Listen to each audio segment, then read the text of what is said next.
आने से पहले मैंने थोड़ा सा प्रदर्शनी भी अंदर जा कर के देखा है। तो पोस्टल विभाग का ये इतिहास रहा है कि वो प्रारंभ से ही विभिन्न विषयों के संबंध में डाक टिकट आवरण निकालते रहते हैं। जैसे अंदर भी आप देखेंगे, आप सभी से अनुरोध है कि आप अंदर जाके भी देखें, तो वहाँ पर विभिन्न प्रकार के पक्षियों, वन्य प्राणियों के संबंध में जो फिलैंथलिस्ट ने एकत्रित करे हैं डाक टिकट, उसके बारे में विवरण लिखा है। वो बहुत ही सराहनीय है। फिलैंथलिस्ट ने भी बहुत अच्छा काम किया है कि सब उनको एकत्रित करने के साथ साथ जानकारी भी जुटाई है। जो पाटली का संबंध है हमारे राज्य से, हमारे राजधानी पटना के इतिहास से, उसके संबंध में पूर्व वक्ताओं ने आपको बहुत अच्छे से समझाया है, बताया है। साथ ही जो इसका संबंध हमारे आयुर्विज्ञान से, क्या क्या इसके बेनिफिट्स हैं, वो भी बताया है। वन विभाग जल जीवन हरियाली के तहत वृक्षारोपण का नोडल डिपार्टमेंट है। पिछले 3 वर्षों में 2019 से शुरू हुआ ये जल जीवन हरियाली अभियान, आप जानते हैं। इसमें वृक्षों का बहुत अधिक वृक्षारोपण हुए हैं। जैसे पिछले साल हमारा 19-20 में टारगेट था 2.5 करोड़ पौधे लगाने का, और हम लोग उसकी जगह लगभग 3 करोड़ 70 लाख पौधे लगा पाए। इस वर्ष में हमारा टारगेट रखा गया था 5 करोड़ पौधे लगाने का। हम अभी तक 3 करोड़ 80 लाख पौधे लगा चुके हैं, तो लगभग 4 करोड़ पौधे हम लगा पाएंगे। इसमें सबसे बड़ा कंस्ट्रेंट जो दिक्कतें हैं, वो जो विभाग के पास अपनी ज़मीन है या सरकारी ज़मीन है, वो बहुत कम है। जब झारखंड और बिहार संयुक्त रूप से एक राज्य थे, उस समय हम लोगों ने इस तरफ उतना ध्यान नहीं किया, क्योंकि हमें लगता था कि हमारा फॉरेस्ट कवर 23% है। जब पार्टीशन हो गया, अलग अलग हो गए दोनों राज्य, तो 2000 के अंत में जब ये बाइफर्केशन हुआ, तो 2001 की शुरुआत में आप देखेंगे तो हमारा जो ट्री कवर था, 2 चीज़ें होती हैं, एक ट्री कवर होता है, एक फॉरेस्ट कवर होता है। ट्री कवर में जो सरकारी ज़मीन के बाहर जो अधिसूचित वन है, उसके बाहर के वृक्ष भी शामिल रहते हैं। तो हमारा ट्री कवर 9% के लगभग था, जो आज बढ़कर के 12% हो गया। इसमें ग्रामीणों का, किसानों का भी पूरा सहयोग रहा है, क्योंकि सरकारी वन तो सीमित है, उसमें तो बढ़ोतरी नहीं हो सकती है। जो भी वृक्षारोपण हमें करना है, सरकारी वनों के बाहर करना है।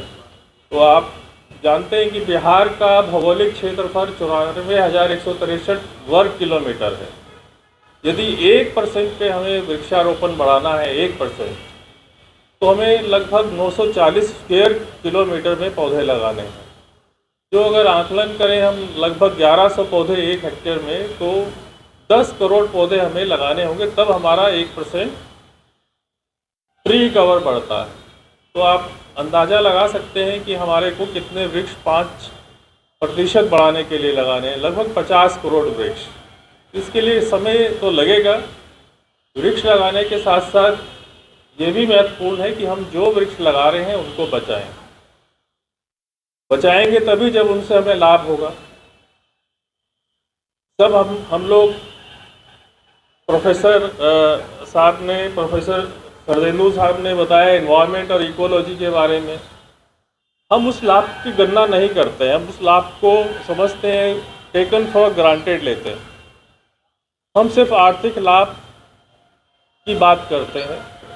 तो इस पहलू को भी हमें समझना होगा कि कल जहां हम पानी फ्री में पीते थे, ये बताया गया शरदेंदु साहब द्वारा भी, आज हम पैसा देकर के पानी पीते हैं।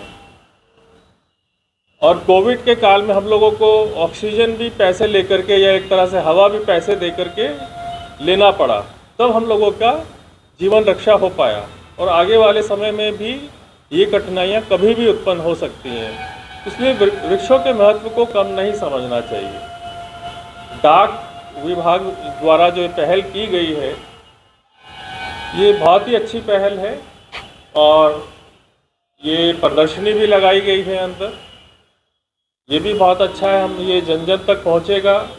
ये हमारा जो एनवलप है इसके माध्यम से सबको पाटली की जानकारी होगी। पाटली क्या है, पाटली वृक्ष क्या है, पाटलिपुत्र क्यों बना, सब पहलुओं पर हम विचार करेंगे। तो इसके लिए मैं डाक विभाग को पुनः एक बार धन्यवाद देना चाहता हूँ। और यहाँ पर विशेष करके जो बच्चे आए हैं स्कूल से,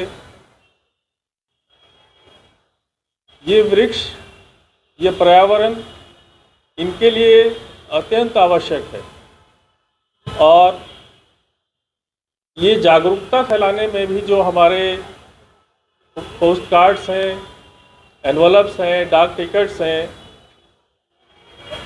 उसमें बहुत महत्वपूर्ण योगदान करेंगे और बच्चों को भी ये जानकारी मिल पाएगी कि हम लोगों ने क्या क्या हमारे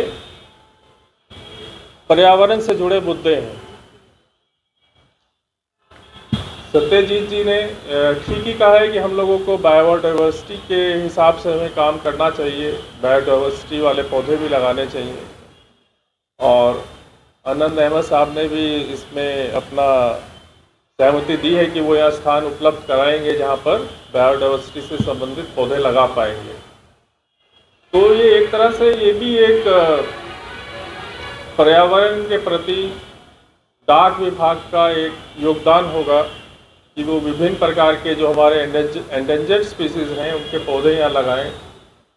पौधों के साथ साथ उनके बारे में जानकारी भी रखी जाएगी और QR कोड का तो हम लोगों ने देखा, वो भी हम लोग वृक्षों के साथ लगा सकते हैं कि उसका क्या क्या उपयोग है, क्या उसका साइंटिफिक नाम है। तो ये सब जो भी यहाँ पर लोग आएंगे उनको भी ये जानकारी मिल पाएगी। इसके साथ ही मैं आप सबका धन्यवाद करना चाहूँगा, विशेष करके डाक विभाग का, वनस्पति विज्ञान से आए हुए हमारे प्रोफेसर साहब का, असिस्टेंट प्रोफेसर साहब का। Thank you.